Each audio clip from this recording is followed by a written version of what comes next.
medical bay's harsh lights cast long shadows across Commander Vexthal's scarred carapace. His forearms trembled slightly as he sat across from the Coalition psychiatrist. Dr. Morden. The Altarian warrior's usually steady voice cracked as he began his testimony. I need to tell someone about the humans, Vexel whispered. About what they're capable of.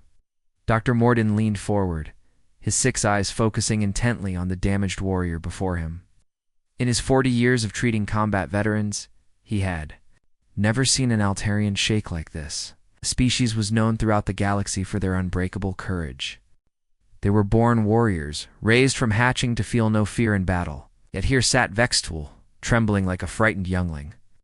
Take your time, Commander, Dr. Morden said gently. What happened out there? Vextal's mandibles clicked. Nervously, as he gathered his thoughts, the scars on his carapace told stories of countless battles across the Outer Rim. He had fought the insectoid hive queens of Andromeda. He had survived the crystalline warriors of the Vega system. He had even faced the dreaded shadow creatures that haunted the dark nebulae. But nothing had prepared him for humans. It started. 3 months ago, Vexel began, his voice barely above a whisper. The Coalition High Command called it a routine pacification mission. Intelligence said the humans were primitive. They'd only recently developed faster-than-light travel. Their weapons were simple projectile firearms and basic energy weapons. We expected them to surrender once they saw our superior technology. First encounter had been on Proxima Station, a small mining outpost on the edge of human space.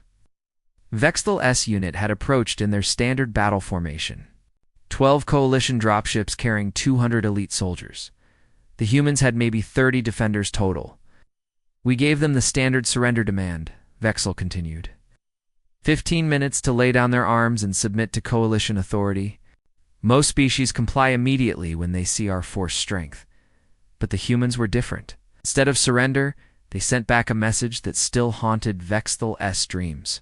Dice. A single word in their primitive language. No. Vextal's unit had cornered a group of human soldiers in a supply depot. Standard protocol demanded surrender when outnumbered 10-1. The depot was a dead end with no escape routes. The humans were trapped, injured, and running low on ammunition. By every rule of warfare known to the galaxy, they should have given up. Instead, the humans did something unprecedented. Their leader, a young woman named Hyjin, calmly activated a dead man's switch. She couldn't have been more than 25 standard years old, barely an adult by most species standards. Her uniform was torn and bloody. A plasma burn covered half her face. But her hands were steady as she held up the detonator. You can have the station, she said, her voice calm as still water, but you'll earn every meter in blood. Vextal had seen fanatical resistance before. The zealots of Rigel would fight to the death for their crystal gods. The hive queens would sacrifice entire broods to protect their egg chambers. But those were driven by instinct or religious fervor. This was different. Hyjin wasn't angry or afraid. She was calculating. Cold. Professional, what followed defied all military logic that Vextal had learned in 30 years of warfare. The humans turned their own wounded into living weapons. They used their emergency medical supplies to create improvised explosives. Bandages became tripwires.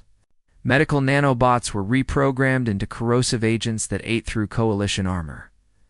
When Tejo, barely more than a boy who looked like he should still be in school, was shot in the chest by Coalition plasma fire, he didn't cry out or beg for help. Instead, he crawled toward Coalition lines with a plasma grenade clutched against his ribs. His blood left a trail on the metal floor as he dragged himself forward, inch by agonizing inch. Medic Tejo had whispered when Coalition soldiers approached to capture him. Please, help me. 3 Coalition medics rushed forward, their natural instincts overriding military caution. It was a trap. Tejo triggered the grenade just as they reached him, taking all 4 of them with him in a ball of superheated plasma.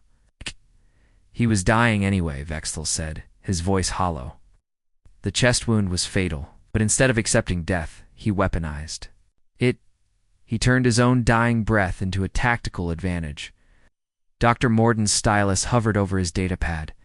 In all his years of military psychology, he had never encountered anything like this. "How did this affect your troops, Commander?" "They stopped taking prisoners," Vextel admitted. Words spread through the ranks that wounded humans were dangerous. We started killing them instead of trying to save them. But that's exactly what the humans wanted. They made us into the monsters so they could justify what came next. The battle for the supply depot lasted 18 hours. By the end, every human defender was dead. But they had taken nearly half of Vextel's unit with them. Soldiers who should have been overwhelmed by superior numbers and technology had somehow turned their deaths into victory. "They don't value life the way we do," Vextel concluded, his voice hollow with the memory. "They spend it like currency. Like ammunition. Every death serves a purpose in their grand strategy." Dr. Morden set down his stylus and looked at the broken warrior before him. "Commander, you fought countless battles. What makes the humans different?" Vextel was quiet for a long moment, his forearms still trembling slightly. "Every other species in the galaxy fights to live," he finally said. "The humans fight to win, even if winning costs them everything." Dr. Morden's notes grew increasingly disturbed as Vextel continued his account. His 6 eyes blinked in disbelief as he processed what he was hearing. The mining colony of Kepler 442b should have fallen within hours. It was a simple civilian settlement with no military defenses. Just miners, engineers, and their families trying to make a living on a barren rock at the edge of human space. Instead, it became a nightmare that lasted for months. "We arrived with overwhelming force," Vextel continued, his voice growing, distant as he relived the memories. 50,000 coalition troops, heavy assault mechs, orbital bombardment platforms. The humans had maybe 3,000 civilians total.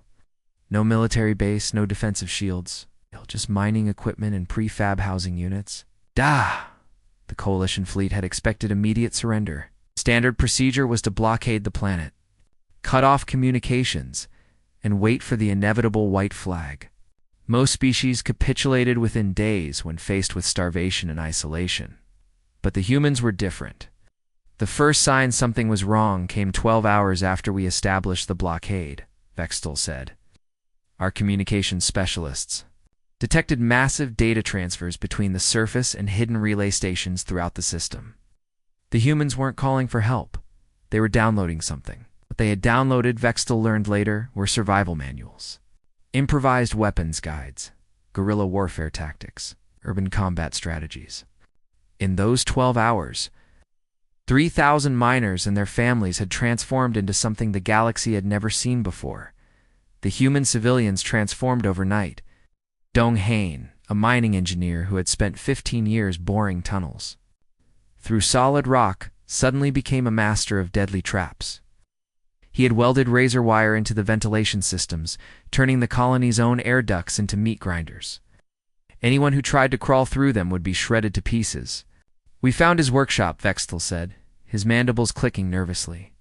Dong Hayon had built over 200 different trap designs, spring-loaded spears hidden in door frames, pressure plates connected to mining charges. He even rigged children's toys to explode when picked up. Yunsu, a hydroponics specialist who had spent her career growing food in sterile environments, turned the water treatment plant into a chemical weapon factory. She used her knowledge of plant biology to create toxins that could kill in minutes. The colony's drinking water became poison. Irrigation systems became delivery mechanisms for biological weapons. She had turned the entire food production facility into a death trap, Vextel continued. We lost 30 soldiers just trying to secure the agricultural dome. They walked into what looked like a peaceful garden and were dead within seconds. Even the children participated. Eugene, no more than 12 years old, had been caught planting remote explosives in the school cafeteria.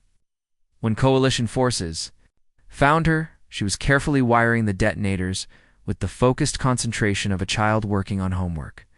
The explosives were hidden inside lunchboxes, Vextel said quietly. Bright, colorful lunchboxes that any soldier might pick. Up thinking they contained food, Eugene had turned her school into a minefield. Dr. Morden stopped writing and looked up at the scarred commander. Children, they weaponized their own children. Not weaponized, Vextel corrected. That's what we thought at first, but we were wrong. The children weren't being used. They were choosing to fight. Yujin had studied chemistry for 3 years. She understood exactly what she was doing when she mixed those compounds.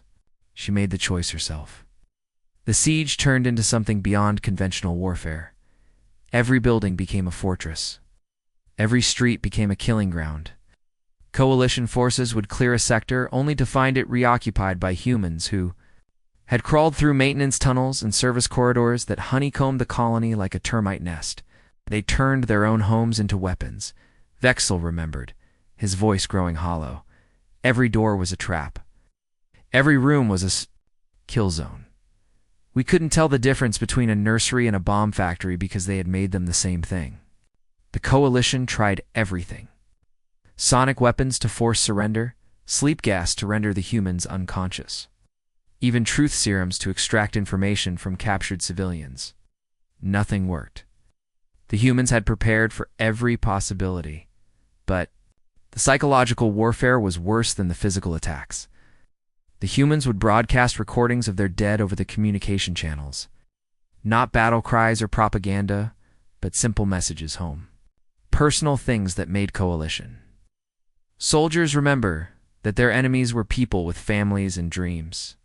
Wu Jin's final words to his mother, recorded on his personal communicator as he lay dying in a collapsed tunnel. "Mom, I'm sorry. Won't be coming home for harvest season? Tell little Jin-A that her big brother loves her, and don't cry for me. I chose this." Soyoung's lullaby to her infant daughter stung softly as coalition forces closed in on her hiding place in the hydroponics bay. "Sleep now, my baby. Dream of green fields and blue skies. Mommy will watch over you always, even when you can't see me." Hyenwoo's confession of love to someone named Mi Kyung, broadcast on open channels moments before he triggered the explosives that brought down the main administrative building. "Mi Kyung, I know you're listening. I love you. I've always loved you. Live for both of us now." "They made us hear their humanity," Vextel said, his voice breaking for the first time. "Every message, every recording, every personal moment they shared with us. They forced us to see them as people, real people with real lives and real love for each other." Coalition soldiers began to crack under the pressure. Some refused orders to advance. Others requested transfers off-world. A few even deserted entirely, unable to continue fighting an enemy that reminded them so much of their own families back home. "Then they made us kill it," Vexel continued. "Because knowing they were people didn't change our orders. Still had to complete the mission. We still had to take the colony, so we killed them anyway. Knowing exactly who they were and what we were destroying." The siege dragged on for months. Coalition casualties mounted steadily as the humans turned every building, every tunnel, every piece of equipment into a weapon. The orbital bombardment platforms could have leveled the entire colony in minutes. But High Command wanted the mining facilities intact, so the ground war continued, meter by bloody meter. Finally, after 16 weeks of fighting, Coalition forces breached the final human stronghold deep in the main mining complex. Victory was within their grasp. The last few hundred human defenders were trapped in the deepest tunnels with no escape route and no hope of rescue. The siege ended when the humans triggered a controlled collapse of the main mining shaft, burying themselves alive rather than surrender. 300 civilians died instantly in the avalanche of rock and metal that sealed the tunnels forever. Men, women, children, all choosing death over defeat. The coalition forces found only empty buildings and echoing silence. After 4 months of fighting, they had captured nothing but graves. "We won," Vextel said quietly. "We took the colony, completed our mission. But we didn't defeat them. They chose their own ending. Even in death, they denied us our victory." Dr. Morden set down his stylus and stared at his patient. In all his years of treating combat trauma, he had never encountered anything like this. An entire civilization that preferred annihilation to submission. "How many coalition casualties?" he asked softly. 12,000 dead, Vextel replied. 30,000 wounded. For a mining colony with 3,000 civilians, they killed 4 of us for every one of them that died. The doctor's hands trembled slightly as he made his notes. The implications were staggering. If humans could inflict such casualties as untrained civilians, what would happen when the Coalition faced their actual military forces? The space battle at Titan's Gate haunted Vextel's dreams.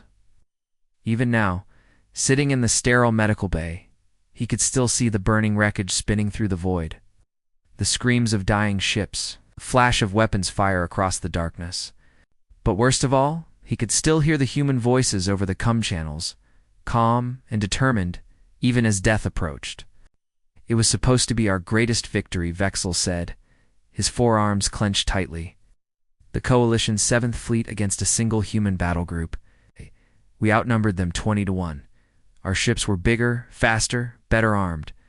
Intelligence said it would be over in minutes." Dr. Morden leaned forward, his stylus poised over his datapad. "What went wrong, Commander?" "Nothing went wrong," Vexel replied, his voice hollow. "That's what made it so terrifying. Everything happened exactly as the humans planned. The battle had started like any other naval engagement. The Coalition fleet dropped out of hyperspace in perfect formation, their massive dreadnoughts bristling with weapons. The human ships looked tiny by comparison. Ancient designs with outdated armor and primitive weapon systems. Any rationale? Commander would have surrendered immediately, but the humans weren't rational. The human Dreadnought Defiant led their small fleet into battle like a predator stalking prey. Captain Jae-sung's voice crackled over the communication channels, clear and confident despite facing impossible odds. "Coalition Fleet. This is Captain Jae-sung of the Human Defense Force. You are ordered to withdraw from this system immediately. This is your only warning." The Coalition admiral had laughed. Single human ship challenging an entire fleet? It was absurd. The return message was equally dismissive. "Human vessel, you are outnumbered and outgunned. Surrender now, and your crew will be treated according to the galactic conventions of war." Jae-sung's response would haunt Vexel forever. "We don't surrender. We don't retreat. We don't compromise. Fire when ready." The battle that followed defied every principle of space warfare. The human ships moved with reckless abandon, diving straight into the heart of the Coalition formation instead of trying to maintain distance. They accepted devastating damage to their hulls just to get close enough for their weapons to be effective. They fought like they were already dead, Vextel remembered, like dying was just another tactical option. The Defiant absorbed punishment. That should have destroyed any ship. Its armor was peeled away layer by layer. Its weapon systems were systematically knocked offline. Fires raged through its corridors as atmosphere vented into space. But somehow, impossibly, it kept fighting. Then the Coalition's flagship, the massive carrier Eternal Victory, landed a direct hit on the Defiant's engine core. The human dreadnought shuddered to a halt, its drives failing, its weapons offline. Any sane species would have surrendered. Instead, Captain Jae-sung ordered ramming speed. "We intercepted their communications," Vextel told Dr. Morden, his voice barely above a whisper. The captain was arguing with his crew, not about dying, about who would get to steer the ship into our flagship. The conversation still echoed. In his nightmares, Jae-sung's voice, calm and professional, discussing the mathematics of destruction. His navigator, a young woman named Hyojin, volunteering to manually pilot the ship through the final approach. His weapons officer, an old veteran called Sung-min, arguing that his experience made him the best choice for the suicide run. They were fighting over who got to die, Vexel said, his mandibles clicking in distress, like it was an honor, like it was a privilege. In the end, Captain Jae-sung kept the helm himself. The Defiant's emergency thrusters fired one final time, pushing the crippled dreadnought toward the Coalition flagship. The Eternal Victory tried to maneuver away, but the human ship's trajectory was perfect. Jae-sung had calculated every variable. Accounting for gravitational drift and momentum transfer, the impact killed 8,000 Coalition soldiers instantly. The Eternal Victory, pride of the Coalition fleet, was torn in half by the collision. Its reactor core went critical, taking 3 escort ships with it in a chain reaction of destruction. 23,000 Coalition personnel died in that explosion, Vextel said quietly. Oh. because one human captain refused to accept defeat. But the real horror came afterward, when rescue teams breached the Defiant's hull. Coalition medics and engineers worked frantically to save any survivors from the human ship. What they found would change everything. The ship was packed with refugees. Families from a dozen worlds, all human colonies that had been evacuated ahead of the Coalition advance. Men, women, children, elderly civilians who had trusted their military to keep them safe. All dead from the collision. They had filled their warship with their own people, Vexel whispered, his voice breaking. Thousands of them. Packed into cargo holds and storage compartments, living in conditions that barely qualified as habitable. The rescue teams found heartbreaking scenes throughout the ship. Minho was discovered clutching his daughter, the Jean, both of them killed instantly when the ship's hull cracked. Sangwoo died, shielding his wife Haewon from flying debris. An elderly man named Jung-soo was found holding a photograph of his grandchildren, his fingers frozen around the image even in death. They knew they were going to die, Vextal continued. Every civilian on that ship knew exactly what Captain Jae-sung was planning. The ship's internal communications were still functional.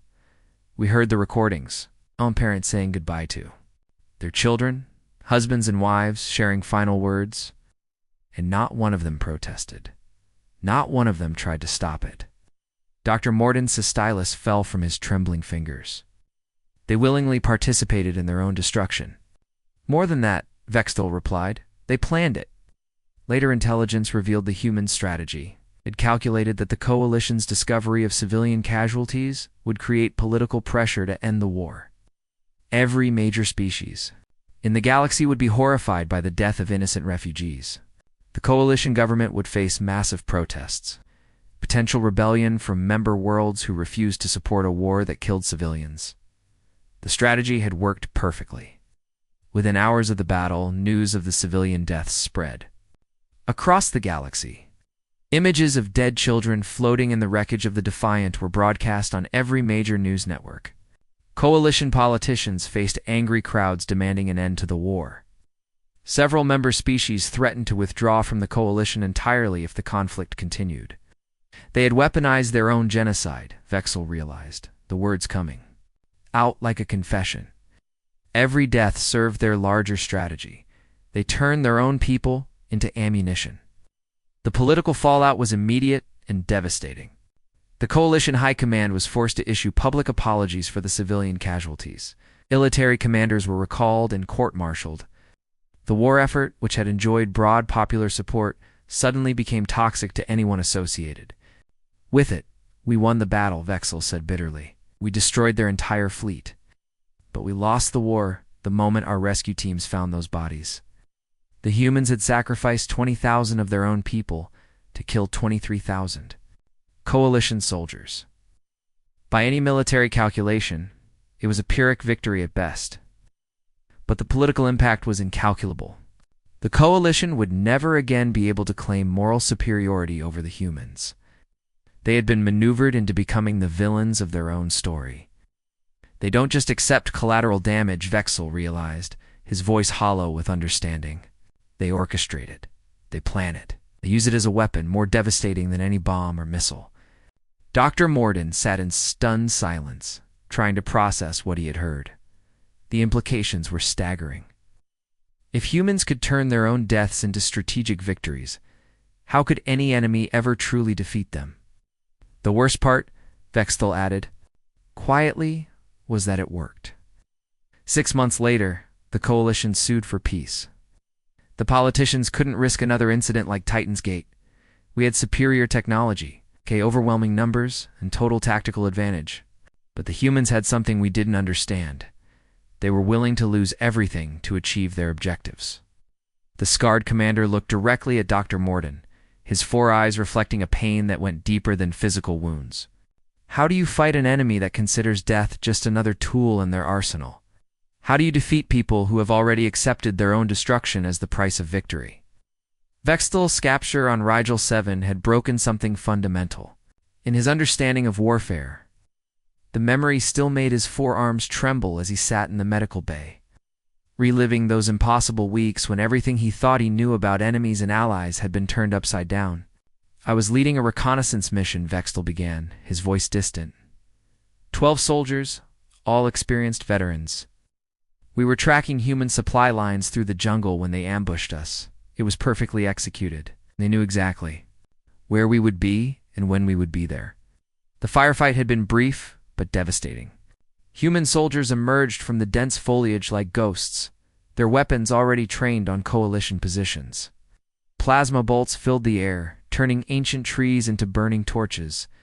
The smell of ozone and charred vegetation choked the battlefield. Took shrapnel from a proximity mine, Vexel continued. My left arm was shattered, compound fractures in 3 places. Internal bleeding. I was dying when they found me. Wounded and expecting execution, he instead found himself being carried by human soldiers toward their hidden base. The pain was excruciating, but through the haze of trauma he could hear them talking about getting him to their medic, not to extract information, not to use him as a bargaining chip. They were genuinely concerned about saving his life. The human field hospital was unlike anything Vextel had ever seen. It was built into a natural cave system, hidden deep in the jungle, where Coalition orbital scans couldn't detect it. Medical equipment was a mixture of salvaged Coalition technology and improvised human designs. But what struck him most was the atmosphere. It felt like a real hospital, not a military facility. The Medikite worked 18-hour shifts saving Coalition soldiers. There were dozens of them, prisoners of war who had been captured in various skirmishes across the planet. All of them were receiving the same level of care that Kite gave to his own wounded comrades. He was young, Vexel remembered. Maybe 30 standard years, soft-spoken, always smiling. His hands were gentle as he reset my fractured arm. The pain medication he gave me was top quality, better than what our own field medics used. Kite's voice was kind as he explained the treatment. Procedures. He walked Vextel through every step of the healing process, describing how the bone regeneration therapy worked and what side effects to expect. He even shared his own food rations with enemy prisoners, claiming that proper nutrition was essential. For recovery, he treated me like a patient, not a prisoner, Vextel said. He asked about my family, my homeworld, my interests outside of military service. We talked about art and music and literature. He was genuinely curious about Altarian culture. For 2 weeks, Vexel recovered under Kite's care. The human medic checked on him every few hours, monitoring his vital signs and adjusting his medication. He brought books translated into Altarian script and helped set up communication equipment so Vextel could send a message to his family, letting them know he was alive and well. He saved my life, Vextel said simply. I was ready to die on that jungle floor, and he pulled me back from the edge. I owed him everything. But then came the night that shattered Vextel's understanding of human nature. He had been unable to sleep, troubled by nightmares of the ambush, walking carefully. On his healing limbs, he made his way to the cave entrance for some fresh air. What he saw there would haunt him forever. The same hands that had sutured. Vextel's wounds now held a sniper rifle with professional precision. Kite was positioned on a rocky outcrop overlooking the jungle, his scope trained on movement and the distance.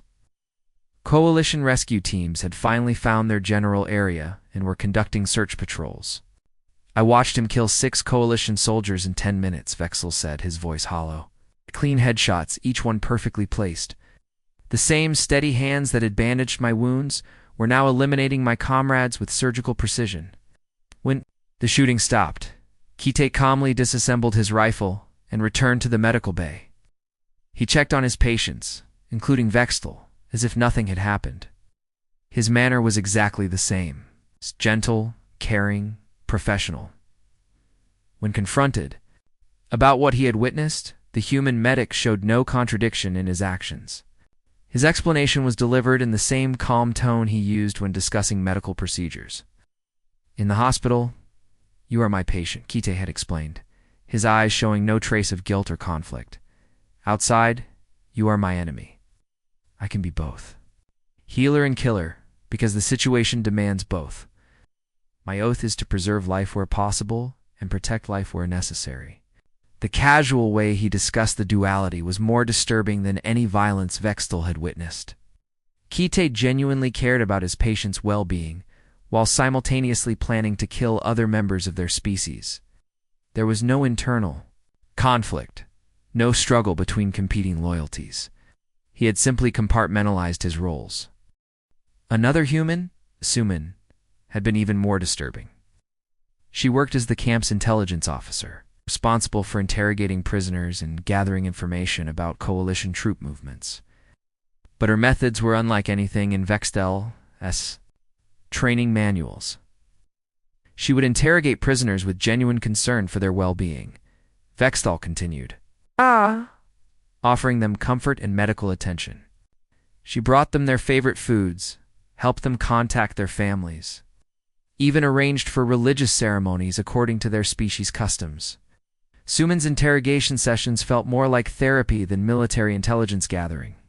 She would spend hours listening to prisoners talk about their lives, their fears, their hopes for the future. She showed real empathy for their situations and seemed genuinely invested in their emotional well-being.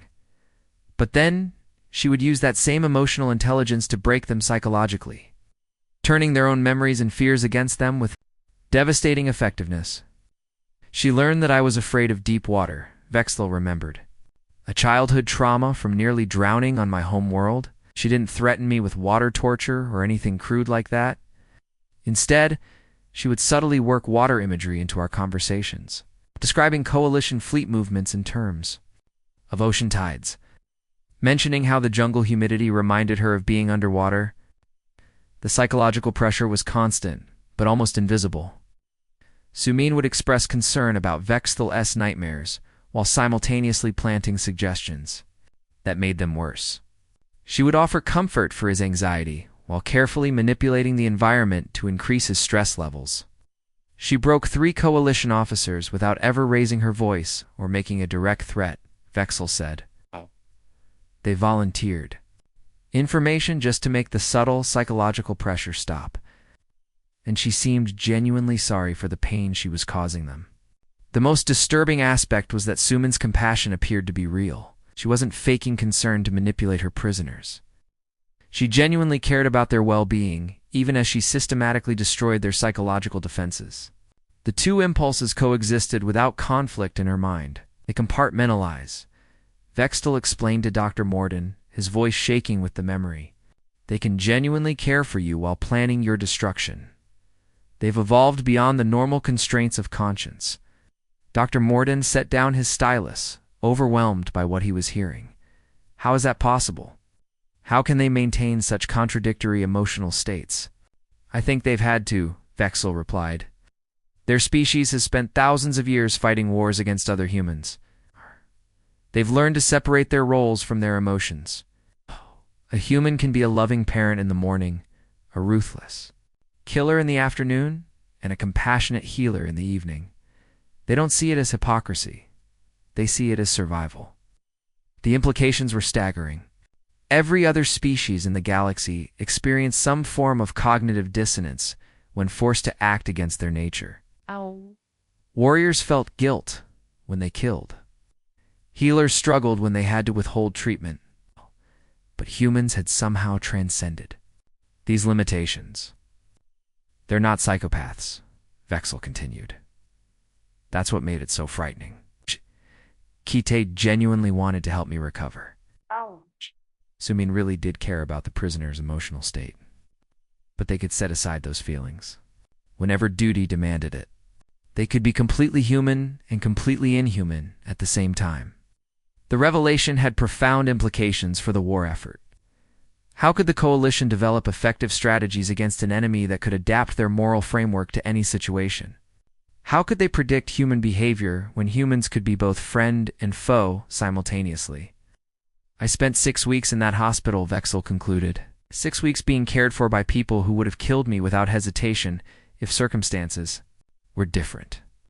When I was finally exchanged in a prisoner swap, Kite shook my hand and wished me well. He seemed genuinely sad to see me go. Thought he went back to his sniper position and continued hunting coalition soldiers. As Dr. Morden looked at his patient with newfound understanding, the psychological trauma wasn't just from combat stress. It was from having his fundamental understanding of morality and human nature completely shattered by creatures who could embody contradictions without experiencing any internal conflict. The final session revealed the war's true end, and with it, the most disturbing revelation of all. Vextel sat in the familiar medical bay chair, but something felt different this time. The atmosphere had changed in ways he couldn't quite identify. Dr. Morden seemed more relaxed, almost satisfied, as if she had been waiting for this moment. "Tell me about the surrender," she said, her stylus poised over the datapad. Vextel S. Mandibles clicked nervously as he recalled those final days of the war. "It happened overnight," he began. "We were preparing for the final assault on Earth itself. The Coalition's Grand Fleet had surrounded the human home system. 2 million ships, the largest armada in galactic history. Victory was certain. Human resistance had been fierce throughout the war, but intelligence suggested they were finally running out of resources. Their outer colonies had fallen one by one. Their fleet was reduced to scattered remnants hiding in asteroid fields and nebulae. Earth stood alone, defended by obsolete orbital platforms and a handful of aging warships. Then came the transmission that changed everything. They laid down their weapons all at once," Vextel said, his voice filled with confusion even now. "Every human soldier, every civilian, every colony, a complete capitulation. Not just Earth, but every human settlement across the galaxy surrendered simultaneously. The surrender message had been broadcast on all frequencies in every galactic language. It was simple and direct. The Human Defense Force hereby surrenders unconditionally to the Galactic Coalition. Request mercy for our civilians and ask only that humanity be allowed to contribute to galactic society in whatever capacity you deem appropriate." "We thought we had one," Vexel continued. "Coalition High Command declared victory. There were celebrations on every member world. The human threat was finally eliminated. But the victory felt hollow somehow. The humans had given up too. Easily, their surrender had been too organized, too coordinated. It was as if they had been planning for this moment all along. Within weeks of the surrender, humans began integrating into coalition society with startling efficiency. They seemed to know exactly where they were needed and how to make themselves useful. It was as if they had studied coalition bureaucracy and identified every weakness, every gap that needed filling. Within months, humans had integrated into coalition society at every level. Day 1, formerly a human military strategist, became a coalition military advisor. His insights into guerrilla warfare and psychological operations revolutionized coalition tactical doctrine. Former enemies were now learning from the same mind that had orchestrated some of their most devastating defeats. Hai Jung, who had designed biological weapons during the war, now revolutionized medical protocols throughout coalition space. Understanding of alien biology, gained from studying how to kill different species efficiently, proved invaluable for developing new treatments and cures. Jun Ho, a communication specialist who had once jammed coalition networks and spread human propaganda, now redesigned communication systems for the entire galaxy. His improvements increased efficiency by 300%, while somehow making the networks more secure than ever before. Yin Young, former intelligence operative who had spent years infiltrating coalition facilities, started teaching at the War College. Her courses on intelligence gathering and counterintelligence became mandatory for all coalition officers.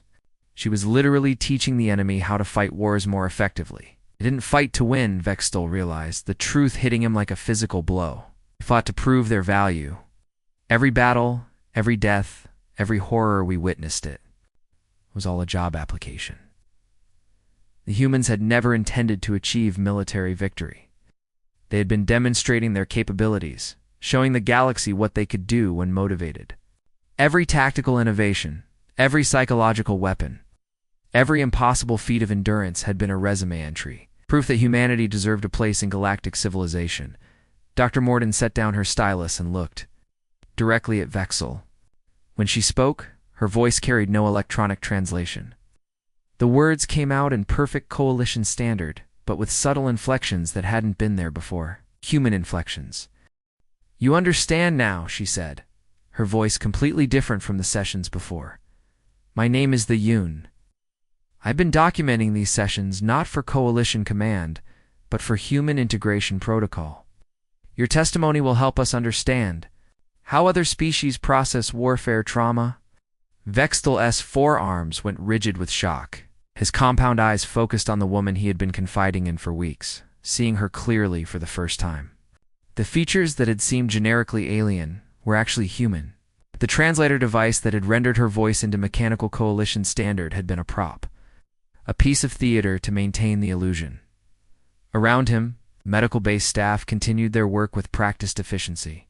But now, he could see what had been hidden in plain sight. Sun Ho, at the reception desk, his features distinctly human despite the Coalition uniform.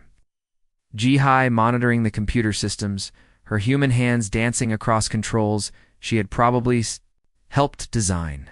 Taemin reviewing patient files, his human eyes scanning data about alien psychology and physiology. The entire medical facility was run by humans. Had been from the beginning. The war was never about territory or resources, the Yoon continued, her voice taking on a lecturer's tone. It was about proving that humanity could contribute to galactic civilization. Every strategic loss, every calculated sacrifice, every seemingly impossible victory, it was all designed to demonstrate our capabilities.